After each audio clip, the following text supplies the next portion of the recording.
Hi, and welcome back to another episode of Dwayne's Guitar Lessons. If you are just joining us, or joining me I should say, I'm working on my second guitar build here. This is actually in reality this is kind of my first one, because this was a little bit different than the other one. This is a totally different guitar than the other one was. The bridge setup, the nut, the tuners, everything. So this is almost like my first one, but we're going to call it my second one. And in this particular video series, I'm putting the strings on. And I wanted to make a little bit of a video here to kind of show you a little bit about, not necessarily the process of putting on strings, which really isn't that difficult. I can kind of show you my process, and you can decide for yourself if that's how you want to do it or not, or maybe you have a process similar. Anyway, what I like to do is I like to put the string through there, and the way this one goes in, with the other guitar I had that tremolo bridge, and the way you put the strings in there is you cut off this little rubber, I'm sorry, it's not rubber, it's this little metal ball on the end of a string, okay? And you cut that off and you put it in the bridge and you clamp it in there, okay? So it's actually locking at the bridge, and then you have it locked at the nut as well. Now this guitar doesn't have a locking nut, it doesn't have the tremolo bridge and all that. It just has your standard set bridge and set tailpiece, and these have to be adjusted height-wise to make sure that they're going to work with the neck. So like right now, when I first put this, I put the first string on already, and I noticed that it was laying right against the fretboard.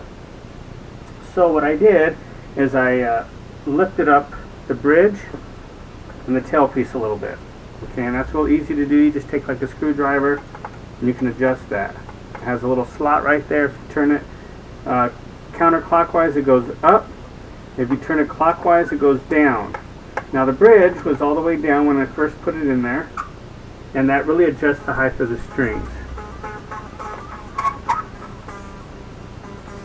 So that is right now touching the frets. But if I lift the bridge up, and just be careful because you don't want to damage the finish or anything, but if I lift the bridge up, then that string, and if I need to lift the saddle up, I can do that too. I'm sorry, not the saddle, the tailpiece.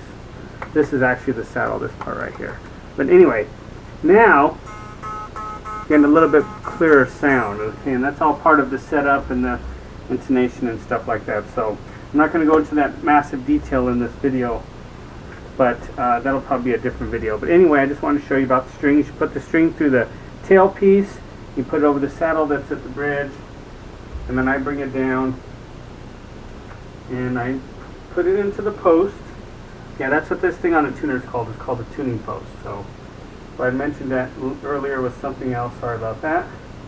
And then I usually give it a little bit of a arc. You know, a little bit of an arc with the string. And then I wind it against the post.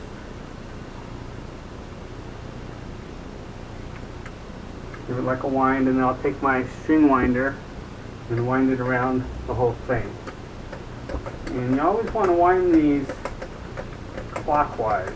And make sure that your strings are always going in the same direction. That's really important as well, because you don't want like some strings being clockwise and other ones being counterclockwise and things like that. So this, now some people don't like to put a lot of winds on there. Some people do. Some people like to leave the strings on there. There's a lot of different ways you can do it.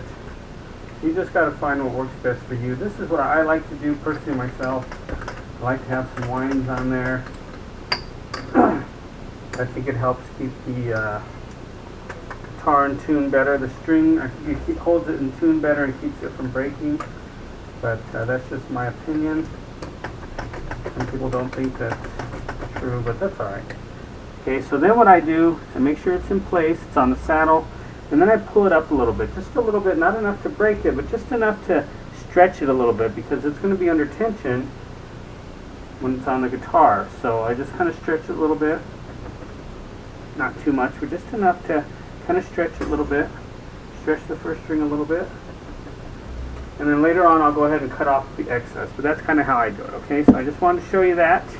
Now the guitar is almost ready to play. I just got to put on the 4 other strings and then set the intonation and all that. See where there's fret buzz and things like that. I might have to adjust the truss rod on the neck a little bit. I'm not sure, but anyway, when I do get around to that, I will make a video and we'll check it out.